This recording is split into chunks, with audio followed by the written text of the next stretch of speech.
السلام علیکم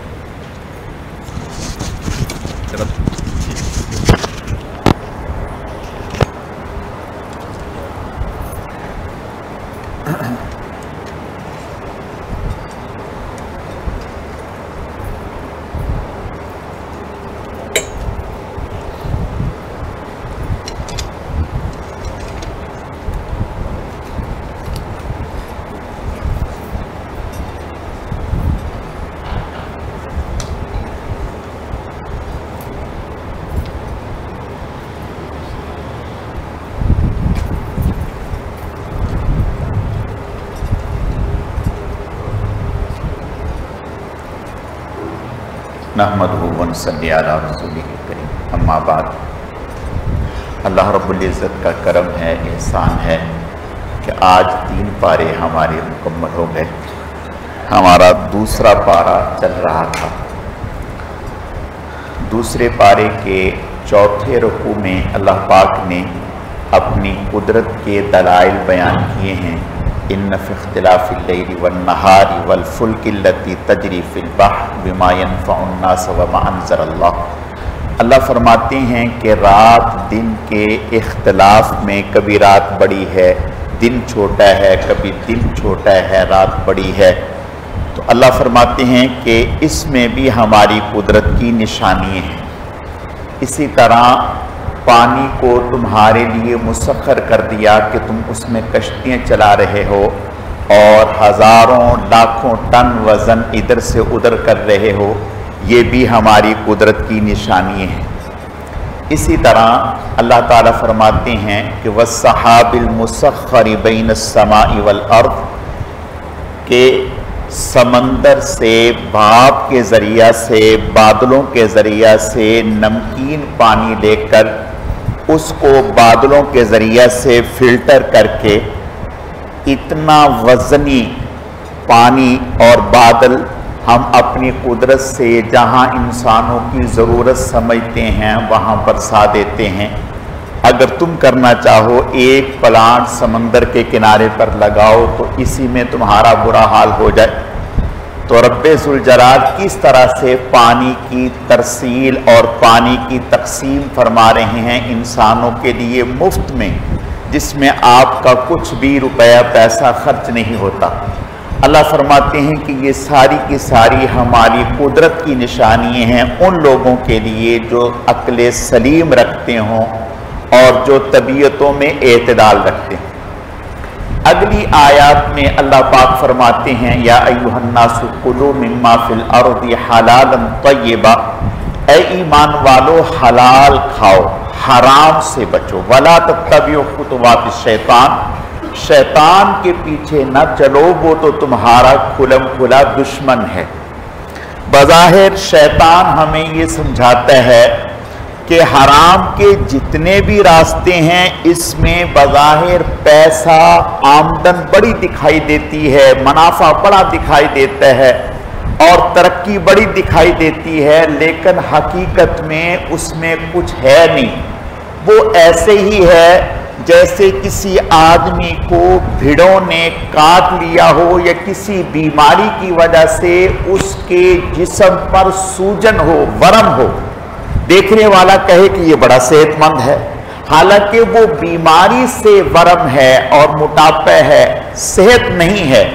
اور اس کے برعکس ایک آدمی صحت مند ہے، تو دونوں میں زمین آسمان کا فرق ہے۔ یہ دیکھنے میں جو ورم شدہ شخص ہے یہ صحت کی علامت نہیں، یہ بیماری کی علامت ہے۔ تو اللہ تعالیٰ فرماتے ہیں بالکل اسی طرح سے اگر کسی کے پاس روپیہ پیسہ حرام کا جمع ہو رہا ہے اور بہت چہل پہل نظر آ رہی ہے تو یہ نہ سمجھیں کہ یہ بڑا خوشحال ہے اور بڑا مزے میں ہے، بڑا سکون میں ہے۔ اندر میں اس کی زندگی ٹوٹ پھوٹ اور اضطراب کا شکار ہے، اندر میں پریشان ہے۔ اس کے برعکس جو جس کے حلال کے اوپر اکتفا کر رہا ہے اور جس کے حلال کو حاصل کرنے کی کوشش کر رہا ہے، اللہ تعالیٰ نے اس کی زندگی میں سکون اور اطمینان رکھا ہے، اور یہ سب سے بڑی دولت ہے اللہ تعالیٰ کی جو کسی انسان کو اگر میسر آ جائے۔ اگلی आयत में अल्लाह पाक फरमाते हैं इन्नमा हर्रमा अलैकुमुल मैतता वद्दम वलहमल खिंजीर, अल्लाह पाक ने कुछ चीजें तुम्हारे ऊपर हराम कर दी हैं। उसमें अल्लाह फरमाते हैं एक तो हमने तभी मौत मरने वाला जानवर जो है वो तुम्हारे ऊपर हराम कर दिया, खिंजीर को हराम कर दिया, खून को अल्लाह ने तुम्हारे ऊपर हराम कर दिया। इसी तरह वमा उहिल्ला बिही लिगैरिल्लाह, ऐसा जानवर या ऐसी मिठाई या ऐसा खाना जो अल्लाह के गैर के नाम के ऊपर किया गया हो, तो फरमाया ये भी तुम्हारे लिए हलाल नहीं है, ये इसी तरह से हराम है जैसे खिंजीर हराम है, इससे बचना चाहिए, इज्तिनाब करना चाहिए। अगली आयत में अल्लाह पाक फरमाते हैं लैसल बिर्रा अन तुवल्लू वजूहकुम क़िबलल मशरिक़ वल मग़रिब, ये मुनाफिक जो हैं ये शोशा छोड़ रहे हैं कि तहवील किबला क्यों बदल गया, किबला क्यों बदल गया। अल्लाह फरमाते हैं कि इनसे कहो कि क्या इन्हें सिर्फ यही एक नेकी नजर आती है, इसके अलावा जो बाकी की नेकी के काम हैं वो इन्हें क्यों नजर नहीं आते। मन आमना बिल्लाह, उनमें से एक सबसे बड़ी नेकी ये है कि अल्लाह पर ईमान लाना। ये यहूदो नसारा अगर अपने पहले नबियों के सच्चे पैरोकार हैं तो पहले अंबिया ने, हजरत मूसा अलैहिस्सलाम ने, हजरत ईसा अलैहिस्सलाम ने जनाब रसूलुल्लाह सल्लल्लाहु अलैहि वसल्लम की पेशगोई फरमा दी थी उनके लिए। तो अगर ये उनके सच्चे पैरोकार होते तो आप सल्लल्लाहु अलैहि वसल्लम पर ईमान लाते। फिर अल्लाह फरमाते हैं कि इसके अलावा नेकी के काम ये हैं करीबी रिश्तेदारों पर खर्च करना, यतामा पर खर्च करना, मसाकीन पर खर्च करना, नमाजों का कायम करना, अहदों का पास करना। अल्लाह फरमाते हैं कि ये सारे के सारे नेकी के काम हैं। इन्हें ले दे के यहूदियों को, मुनाफिकीन को सिर्फ एक अपने मतलब का एतराज और इश्काल नजर आता है, बाकी सारे खैर के काम इन्हें नजर नहीं आते। अल्लाह फरमाते हैं ये इनकी बातन की खबासत है, वरना ये हकीकत के ऊपर चलने वाले नहीं। अगली आयत में अल्लाह पाक ने फरमाया वलकुम फिल क़िसासि हयातुन या उलिल अलबाबि लअल्लकुम तत्तक़ून। अरब में एक दस्तूर था कि जिसकी लाठी उसी की भैंस। अब तो पूरी दुनिया का ये कानून हो गया है कि जिसकी लाठी उसी की भैंस, जिसका ताकत उसी का कानून। गोया ताकतवर का कानून है और ताकतवर गरीब के लिए कोई कानून नहीं है। तो अरब में कबाइल होते थे, बाज मजबूत होते थे, बाज कमजोर होते थे। जो मजबूत कबाइल होते थे वो दूसरे कबीलों के लोगों के कई लोगों को कत्ल कर देते और बदले में कुछ भी नहीं होता था। अल्लाह पाक ने इस जंगल के कानून को खत्म फरमाया और फरमाया वलकुम फिल क़िसासि हयातुन या उलिल अलबाबि लअल्लकुम तत्तक़ून। आज के बाद तुम्हारे लिए हमने किसास लाजिम कर दिया। कुतिबा अलैकुमुल क़िसासु फिल क़त्ला अल हुर्रु बिल हुर्रि वल अब्दु बिल अब्दि वल उन्सा बिल उन्सा, कि अगर किसी मर्द ने, आजाद ने कत्ल किया है तो अगर ताकतवर कबीले का कोई आदमी होता वो कहते हम इसके बदले में कातिल जो हैं उसे नहीं देंगे, अपने किसी गुलाम को दे देंगे, करे कोई भरे कोई। किया किसी ने है लेकिन एक गुलाम को बदले में दे देते। अल्लाह फरमाते हैं अब ऐसा नहीं होगा, जो करेगा वही भरेगा, वो अमीर हो या गरीब हो। आप सल्लल्लाहु अलैहि वसल्लम के जमाने में एक खातून ने चोरी कर ली और चोरी साबित हो गई। अब ये कबीला जरा खाता पीता कबीला था और अपने आप को बड़ा मुआज़्ज़ज़ कहलाता था। जब चोरी साबित हो गई और इनकी लड़की का हाथ कटने की नौबत आई तो इन्होंने इसको अपने लिए एक आर का मसला समझा कि हमारे लिए शर्मिंदगी की बात है। तो कहने लगे कि हुजूर सल्लल्लाहु अलैहि वसल्लम के पास सिफारिश की जाए कि भाई आप माफ कर दें, इसके बदले में कुछ और ले लें। आप सल्लल्लाहु अलैहि वसल्लम के पास सिफारिश करना आसान नहीं था। कहने लगे कि किसको कहें कि सिफारिश करे। हजरत उसाम बिन ज़ैद रज़ी अल्लाह ताला अन्हु जो हुजूर सल्लल्लाहु अलैहि वसल्लम के मुंह बोला बेटे के बेटे थे, यानी हुजूर के पोते हुए, उनसे हुजूर को बहुत प्यार था। हत्ता कि हज़रत आयशा सिद्दीक़ा रज़ी अल्लाह ताला अन्हा फरमाती हैं कई दफ़ा ऐसा हुआ कि हज़रत उसामा रज़ी अल्लाह ताला अन्हु की नाक से रतूबत निकली, आप सल्लल्लाहु अलैहि वसल्लम ने अपने कपड़े से, अपनी कमीज से, अपनी आस्तीन से उसको साफ कर दिया। बहुत प्यार था हुजूर सल्लल्लाहु अलैहि वसल्लम को इनसे।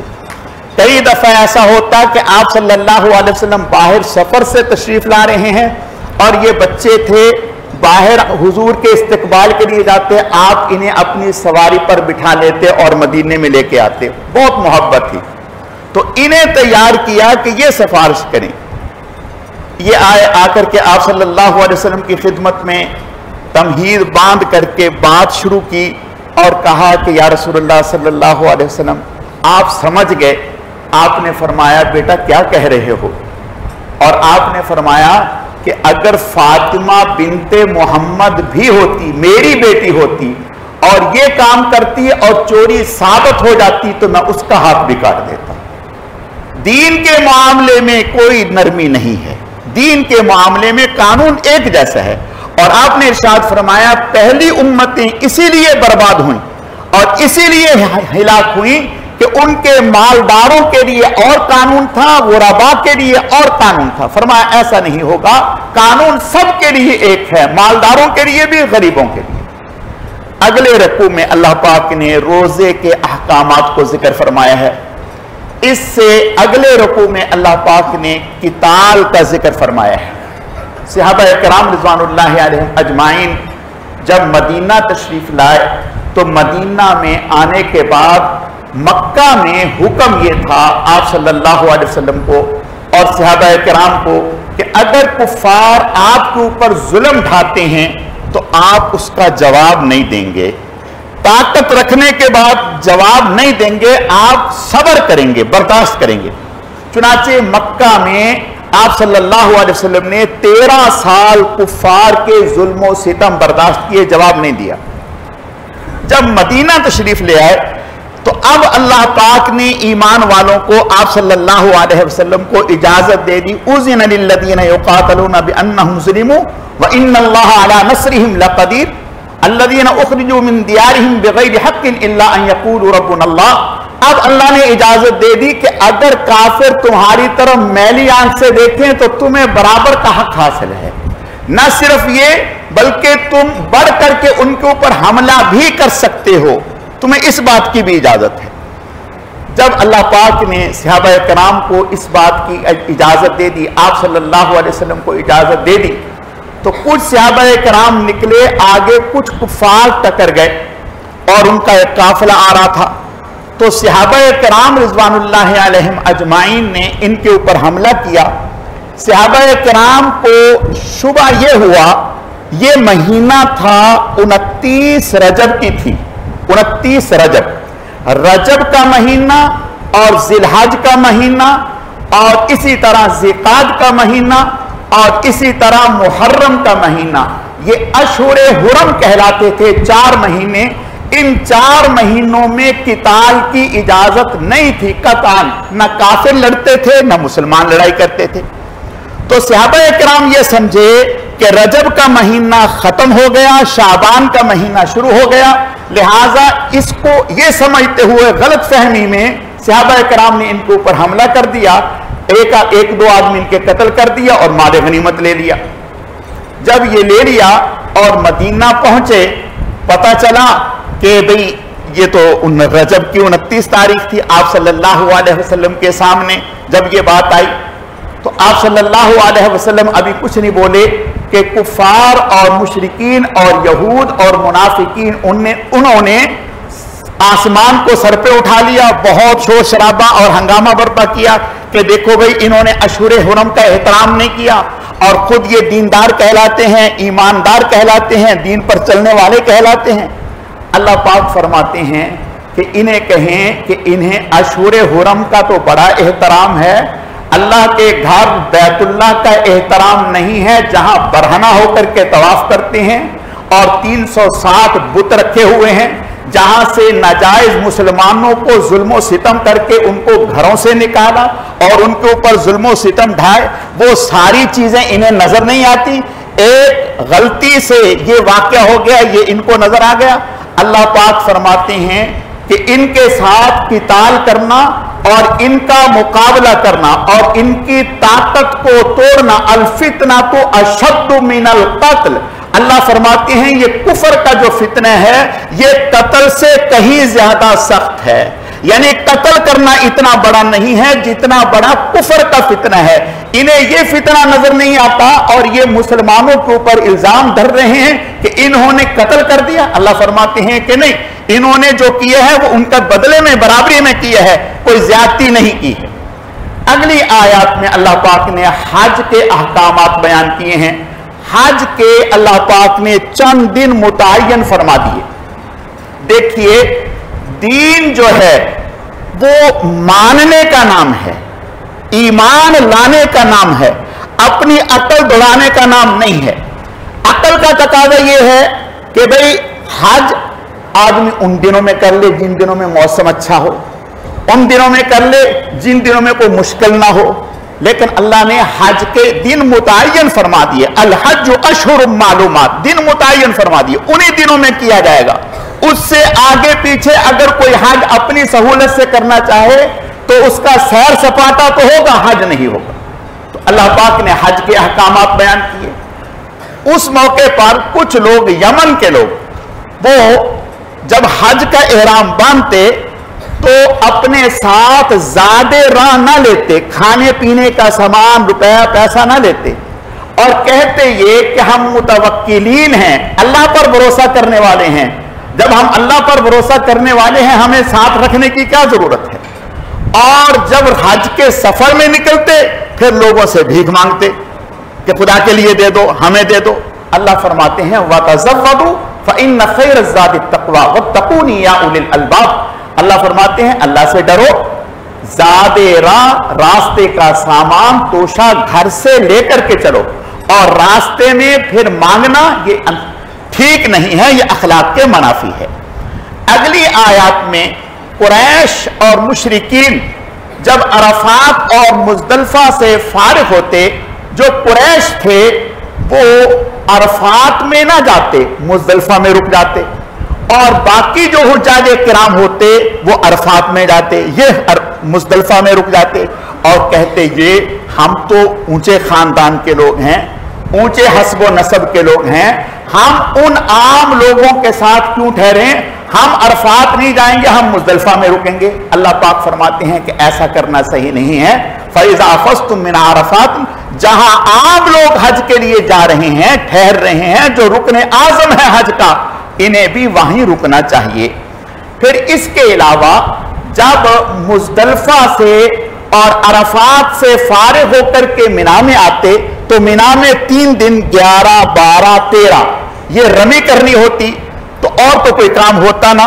तो रमी करने के बाद अपने खैमों में ये जो मुशरिक लोग होते थे ये अपने आबाओ अजदाद के किस्से कहानियां छेड़ करके बैठ जाते।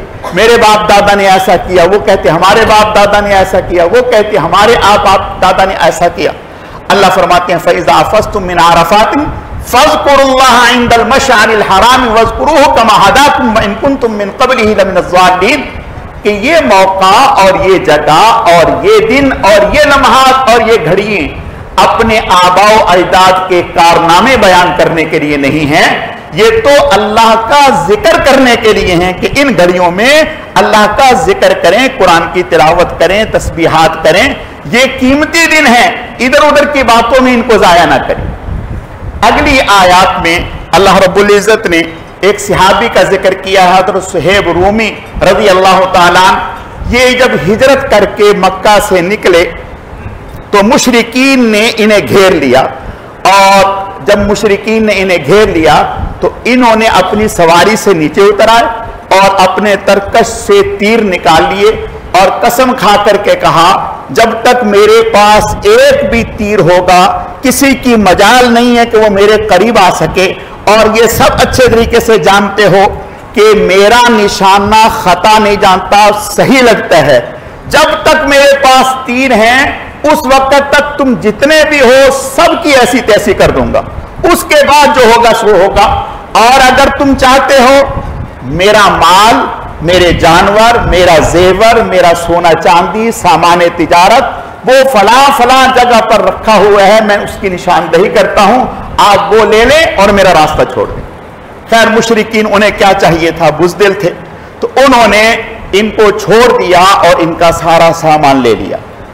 ابھی یہ مدینہ پہنچے ہی ہیں، آپ صلی اللہ علیہ وسلم نے ان کا استقبال فرمایا واہ واہ واہ واہ واہ واہ، کیسی تجارت کی تم نے. وَمِنَ النَّاسِ مَن يَشْرِي نَفْسَهُ ابْتِغَاءَ مَرْضَاتِ اللَّهِ. اللہ نے آیتیں اتار دی، فرمایا کہ تم نے کیسی اچھی تجارت کی کہ اپنا سارا مال اللہ کے لیے بیچ دیا جنت کے بدلے میں، اللہ کی رضا کو حاصل کر. اگلی آیات میں ایمان والے حضور علیہ السلام سے پوچھتے یسألونک ماذا ينفقون، کہ ہم کہاں خرچ کریں، کس جگہ پر خرچ کریں. آپ صلی اللہ علیہ وسلم نے ارشاد فرمایا قل ما انفقتم من خیر فللوالدین والاقربین والیتامى والمساکین وابن السبیل. فرمایا اپنے والدین پر، بہن بھائیوں پر، رشتہ داروں پر، قرابت داروں پر، فرمایا ان پر خرچ کرنا سب سے زیادہ ثواب ہے. حدیث شریف میں آتا ہے کہ حضرت زید رضی اللہ تعالیٰ جو حضور صلی اللہ علیہ وسلم کے منہ بولا بیٹے، جن کا بھی میں نے ذکر کیا، یہ گھوڑا لے کر کے گئے حضور صلی اللہ علیہ وسلم کی خدمت میں پیش کیا. یا رسول اللہ صلی اللہ علیہ وسلم یہ میں اللہ کے راستے میں دیتا ہوں، آپ اسے جسے چاہیں دے دیں. آپ نے فرمایا ٹھیک ہے. آپ صلی اللہ علیہ وسلم نے انہی کے بیٹے حضرت اسامہ کو وہ گھوڑا دے دیا. حضرت اسامہ وہ گھوڑا لے آئے گھر میں، انہی کا گھوڑا انہی کے گھر آ گیا. یہ پھر حضور صلی اللہ علیہ وسلم کی خدمت میں تشریف لے گئے. یا رسول اللہ صلی اللہ علیہ وسلم میں نے تو اللہ کے راستے میں دیا تھا، آپ نے واپس میرے گھر میں دے دیا. آپ نے ارشاد فرمایا تیرے اس عمل کا دوہرا اجر و ثواب اللہ نے تجھے دے دیا، دوہرا اجر و ثواب دے دیا. تو گویا آپ صلی اللہ علیہ وسلم نے اور قرآن پاک نے یہ بتایا کہ ماں باپ پر ثواب کی نیت سے خرچ کرنا دوہرا ثواب ہے، اولاد پر خرچ کرنا دوہرا ثواب ہے، بہن بھائیوں پر خرچ کرنا دوہرا ثواب ہے، ساس سسر پر خرچ کرنا دوہرا ثواب ہے، اور جتنے قریبی رشتہ دار ہیں ان پر خرچ کرنا دوہرا ثواب ہے. فرمایا اس کو معمولی نہ سمجھو. ہم سمجھتے ہیں مسجد میں خرچ کریں گے تو ثواب ہے، ہاسپٹل میں خرچ کریں گے ثواب ہے، مدرسے میں خرچ کریں گے ثواب ہے، عیدی میں دیں گے ثواب ہے، اپنے بہن بھائی کو دیں لو یہ کیسا ثواب. نہیں میرے عزیزو، حدیث میں آتا ہے حضرت ابو طلحہ رضی اللہ تعالیٰ حضور صلی اللہ علیہ وسلم کی خدمت میں تشریف لائے. یا رسول اللہ صلی اللہ علیہ وسلم یہ میرا باغ ہے، میں اللہ کے راستے میں دینا چاہتا ہوں. کتنا قیمتی باغ. آپ صلی اللہ علیہ وسلم ان کے باغ میں تشریف لاتے، بڑا میٹھا ٹھنڈا پانی آپ نوش فرماتے. 35,000 درہم اس وقت اس کی مالیت تھی، اتنا قیمتی باغ تھا. یا رسول اللہ اس کو قبول فرما لیں. آپ نے فرمایا اس کا بہترین مصرف بتاؤں. ایک تو یہ تھا کہ آپ صلی اللہ علیہ وسلم اس کو بیچتے اور بیچ کر کے اس کو جو ہے مسجد نبوی میں لگا دیتے، مجاہدین پر لگا دیتے، کسی اور مصرف پر لگا دیتے. آپ نے ارشاد فرمایا اس کا بہترین مصرف بتاؤں. جی یا رسول اللہ. فرمایا جتنے بھی تمہارے قریبی رشتہ دار ہیں ان میں تقسیم کر دو، جتنے بھی قریبی رشتہ دار ہیں ان میں تقسیم کر دو. ان کے دل میں ذرہ برابر کوئی خیال نہیں آیا، فوراً آپ صلی اللہ علیہ وسلم کے حکم پر اپنے قریبی رشتہ داروں میں تقسیم کر دیا. اگلی آیات میں اللہ پاک نے فرمایا کہ جوا اور شراب ان میں وقتی طور پر تمہیں نفع تو نظر آتا ہے لیکن ان کے نفع سے زیادہ اس میں نقصان ہے. عقل والوں کو چاہیے کہ وہ اس سے بچے. اگلی آیات میں ایمان والوں کو حکم دیا وَلَا تَنْكِحُوا الْمُشْرِكَاتِ حَتَّى يُؤْمِنْ، کہ ایمان والے مشرک غلاموں اور مشرک لونڈیوں کے ساتھ نکاح نہ کریں، ان سے بہتر ایمان والے مرد اور ایمان والی عورتیں ہیں. اگلی آیات میں اللہ پاک نے طلاق کے احکامات کو بیان کیا ہے. اس سے اگلے رکوع میں اللہ پاک نے दूध पिलाने के अहकामात को बयान किया है। और अगर किसी ने तलाक दे दी है, एक तलाक दे दी है और एक तलाक देने के बाद इद्दत पूरी हो गई, अब मियां बीवी दोबारा से निकाह करना चाहते हैं तो शरीयत मुतहरा इजाजत देती है। एक सहाबी ने अपनी हमशीरा का दूसरे के साथ, सहाबी के साथ निकाह किया। जब निकाह कर दिया तो उनकी आपस में अच्छी तरीके से ना निभ सकी, 2 तलाक के बाद एक दूसरे से अलग हो गए। जब अलग हो गए, इद्दत भी गुजर गई। अब दोबारा से इनके दिल में भी एहसास पैदा हुआ, उस लड़की के दिल में भी एहसास पैदा हुआ। इन्होंने उस लड़की के भाई से, बीवी के भाई से राब्ता किया कि दोबारा से हमारा निकाह करा दो। उन्होंने कहा कि खबरदार, बिल्कुल नाम भी ना लेना, मैंने तुम्हारी इज्जत की थी, अपनी बहन तुम्हारे निकाह में दी थी, तुमने मुझे अच्छा सिला दिया, हमें परेशान किया और उसको घर बिठा दिया। अल्लाह पाक ने आयतें उतार दी, वइज़ा तल्लक़्तुमुन निसाअ फ़बलग़्न अजलहुन्ना फ़ला ताज़ुलूहुन्ना अन यनकिहना अज़वाजहुन्ना इज़ा तराज़ू बैनहुम बिल मारूफ़। अगर दोबारा ये मियाँ बीवी जो पहले रह चुके हैं अपनी गलती पर दोनों नादिम होकर के नई सिरे से अपनी जिंदगी बेहतर करना चाहते हैं तो आप कौन होते हैं रोकने वाले? और अल्लाह फरमाते हैं कि तुम नहीं जानते, हम जानते हैं, जो हम कह रहे हैं वो सही है। फौरन सहाबी, या रसूलुल्लाह मैं तैयार हूं, दोबारा से निकाह हो गया, आफियत के साथ जिंदगी गुजर होने लगी।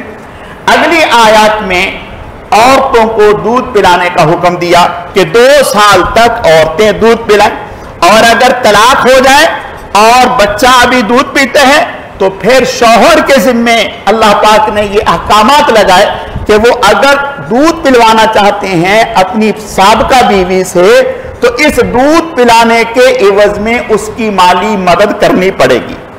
इससे अगली आयत में अल्लाह पाक ने जिहाद के अहकामात को बयान किया है। हजरत तालूत एक शख्स गुजरे हैं, बहुत ताकत वाले थे, इल्म वाले थे। अल्लाह पाक ने नबी के जरिया से इन्हें हुकूमत और सल्तनत इन्हें दे दी। कौम जो है उन्हें यह बात अच्छी ना लगी। उन्होंने कहा कि ना इसके पास रुपया पैसा है और ना इसके पास गरीब आदमी है, तो लिहाजा हम इस लायक हैं कि हमें जो है सल्तनत मिलती, हुकूमत मिलती। वक़ाल लहुम नबियुहुम इन्न आयत मुल्किही अन यअतियकुमुत ताबूत। नबी ने फरमाया कि भाई अल्लाह का हुक्म यह है। वो कहने लगे हम कैसे माने अल्लाह का हुक्म यह है? कोई निशानी होनी चाहिए कि हम समझें कि अल्लाह का हुक्म इनके लिए, तालूत के लिए है, वरना तो हम नहीं मानते। उन्होंने कहा कि ठीक है। अल्लाह पाक ने निशानी ये मुकर्रर कर दी। हजरत मूसा अलैहिस्सलातु व तस्लीम का एक संदूक था, जिस संदूक में हजरत मूसा अलैहिस्सलाम का जुब्बा था, लाठी थी और अलामात थी। ये संदूक जहां जिस शहर में रखा जाता उस शहर पर अल्लाह ताला की खुसूसी बरकतें और रहमतें नाज़िल होती, बारिश होती, फरावानी होती, आसूदगी होती। अब ये संदूक जो था ये काफिरों के कब्जे में था, दुश्मनों के कब्जे में था। अब अल्लाह ने निशानी ये मुकर्रर कर दी कि इस संदूक को तालूत तक पहुंचाया कैसे अल्लाह पाक ने? कि काफिर लोग जहां इस संदूक को रखें वहां वबा फैल जाए, बीमारी फैल जाए। पहले तो उन्हें समझ में नहीं आई कि ये कहां से हो रहा है। फिर उन्हें ऐसा ऐसा ख्याल आया कि कहीं इस संदूक की वजह से तो नहीं। उन्होंने संदूक को अपने शहर से निकाल के दूसरे शहर में किया, जहां से निकाला वहां वबा खत्म हो गई, जहां पहुंचा वहां वबा शुरू हो गई। तीसरे शहर में जब उन्होंने देखा कि ये संदूक भारी पड़ रहा है हमारे ऊपर, जहां लेके जाते हैं वहां बीमारियां, मुसीबतें आ जाती हैं, तो अब उन्होंने ये किया कि भाई ये सारी वबालियां मुसलमानों के खाते में चली जाएं। उन्होंने एक बैलगाड़ी पर इस संदूक को रखा और इस संदूक को, बैलगाड़ी को शहर से बाहर निकाल दिया। जब शहर से बाहर निकाला, अल्लाह ने 2 फरिश्ते मुकर्रर कर दिए।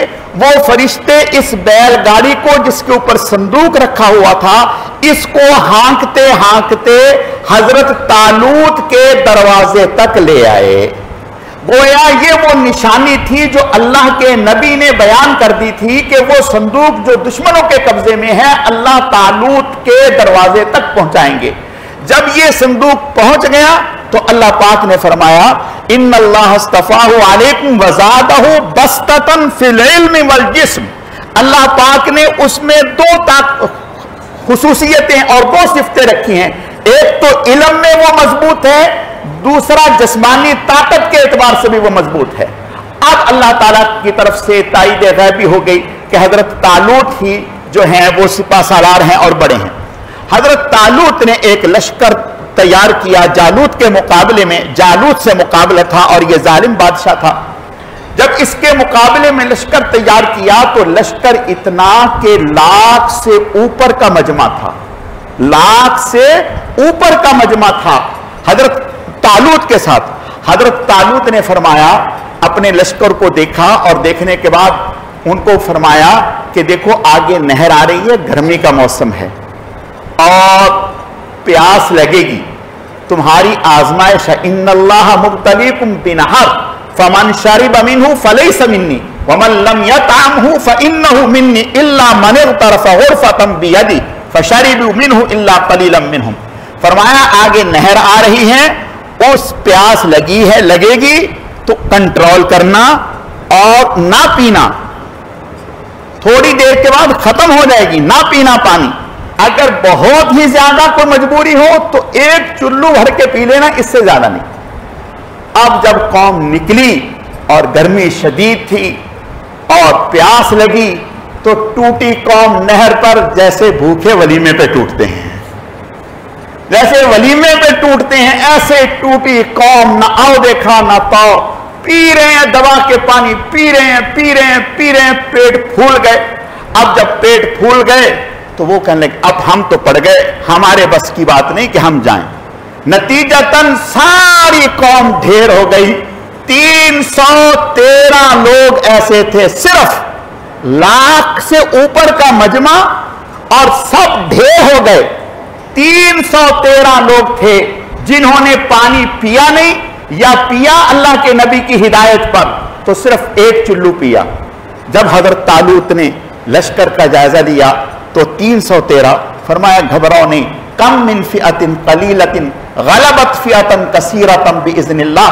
کبھی کبھی اللہ تعالیٰ ایسا بھی دکھاتے ہیں کہ مٹھی بھر لوگ تعداد میں بہت کم, اللہ تعالیٰ انہیں زیادہ پر غالب کر دیتے ہیں. اور انہی لشکر میں حضرت داؤد علیہ السلام بکریاں چراتے ہوئے وہ بھی ان کے ساتھ آ کر کے مل گئے اور انہوں نے پتھر لے لیے. جب آگے دشمن مقابلے کے لیے آیا تو وہ دشمن لاکھوں میں ہیں اور یہ 313 ہیں. اور جالوت جو بادشاہ تھا ان کا, اس نے سر سے لے کر پاؤں تک پورا لوہے کا لباس پہنا ہوا ہے, پورا لوہے کا لباس. صرف پیشانی نظر آ رہی ہے, تھوڑی سی پیشانی کھلی ہے یا آنکھیں کھلی ہیں بس, اور کچھ بھی. حضرت داؤد علیہ السلام نے جو ہاتھ میں پتھر لیا ہوا تھا, اس پتھر کو نشانہ لے کر کے مارا, اس کی پیشانی جو کھلی ہوئی تھی وہاں جا کر کے لگا. اس پتھر نے کلاشن کا کام دیا, اس کا بھیجا اڑ گیا. اور جب وہ ان کا بادشاہ جو ہے وہ ڈھیر ہو گیا تو ان کی پورا لشکر جو ہے وہ بھاگ گیا. اللہ پاک نے ان 313 کو لاکھوں پر غلبہ عطا فرما دیا. تو اللہ پاک دکھاتے ہیں کہ اسباب اور وسائل میں غلبہ اور کامیابی نہیں ہے, کامیابی تو اللہ تعالیٰ کے حکموں میں ہے. اگلے اس پارے میں اللہ پاک نے حضرت ابراہیم علیہ السلام کے حالات کو ذکر کیا ہے اور اسی طرح حضرت عزیر علیہ السلام کے حالات کو ذکر کیا ہے. حضرت ابراہیم علیہ السلام و تسلیم کا ایک مکالمہ نمرود سے ہوا جو اس وقت بادشاہ تھا. تو نمرود کہنے لگا کہ میں خدا ہوں, اور حضرت فرمانے لگے کہ میرا خدا تو وہ ہے کہ جو زندہ بھی کرتا ہے اور موت بھی دیتا ہے. کہنے لگا یہ کوئی مشکل ہے, یہ تو میں بھی کر لیتا ہوں. تو اس پاگل نے ایک آدمی جس کو سزائے موت کا حکم ہو چکا تھا, اس کو جیل سے نکالا اور آزاد کر دیا. کہنے لگا لو میں نے اس کو بچا دیا. اور ایک بیچارہ بے گناہ تھا, اس کو تختہ دار پہ چڑھ دیا. حضرت سمجھ گئے کہ یہ موٹی عقل کا آدمی ہے, ایسے نہیں سمجھے گا. حضرت نے فرمایا کہ میرا رب تو وہ ہے جو مشرق سے سورج نکالتا ہے اور مغرب میں غروب کرتا ہے. اگر آپ رب ہیں تو پھر آج ذرا مغرب سے سورج نکالیں اور مشرق میں غروب کریں. فبہت الذی کفر. اللہ فرماتے ہیں کہ بس وہ ایسا مبہوت ہوا کہ اس کے پاس اس کا جواب نہیں تھا، بھاگ گیا میدان چھوڑ کر۔ آگے حضرت عزیر علیہ السلام و تسلیم کا اللہ نے ذکر فرمایا۔ حضرت عزیر علیہ السلام ایک شہر سے گزرے، دیکھا کہ لاشیں بکھری پڑی ہیں، انسان مرے پڑے ہیں۔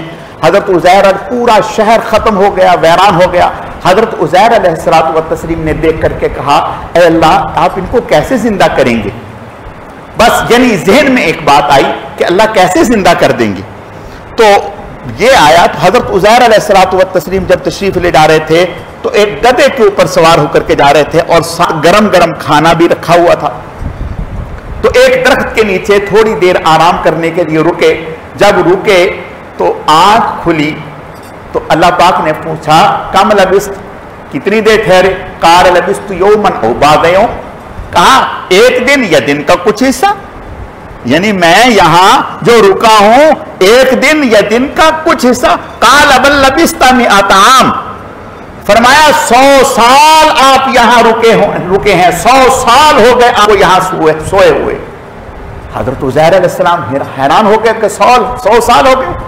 اللہ پاک نے فرمایا فانظر الی طعامک و شرابک، کہ اپنے کھانے کی طرف، وانظر الی حمارک، اپنے گدھے کو دیکھو جو تمہاری سواری تھی۔ گدھا دیکھا تو نہ اس کی ہڈیاں ہیں، کچھ بھی نہیں، ختم۔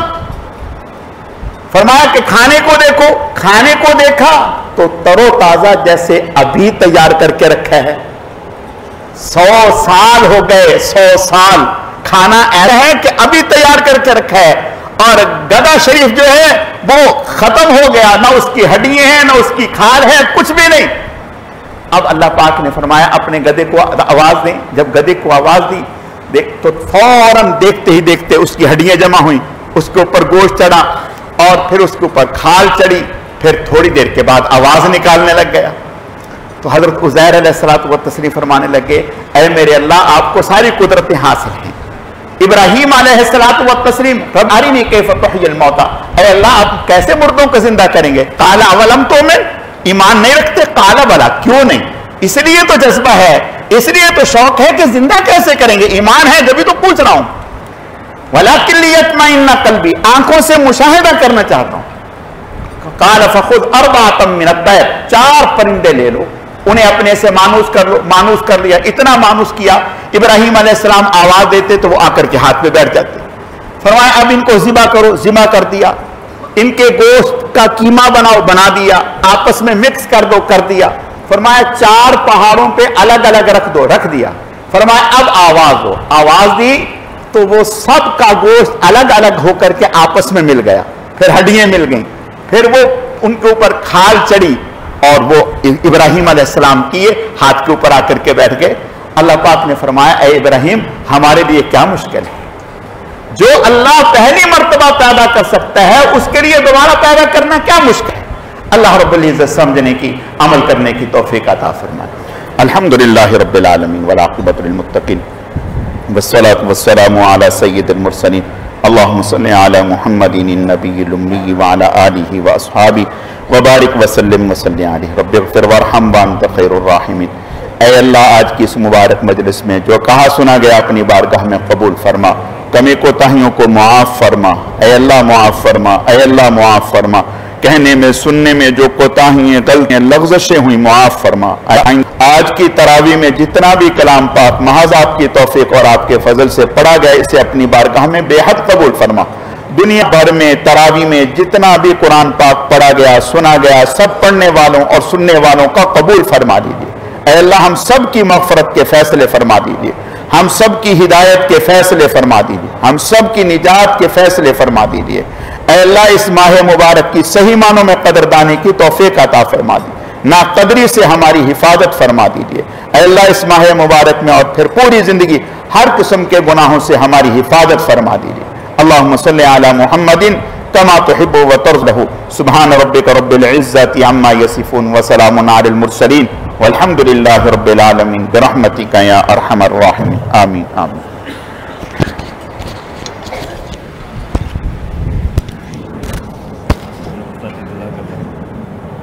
پانی پلاؤ۔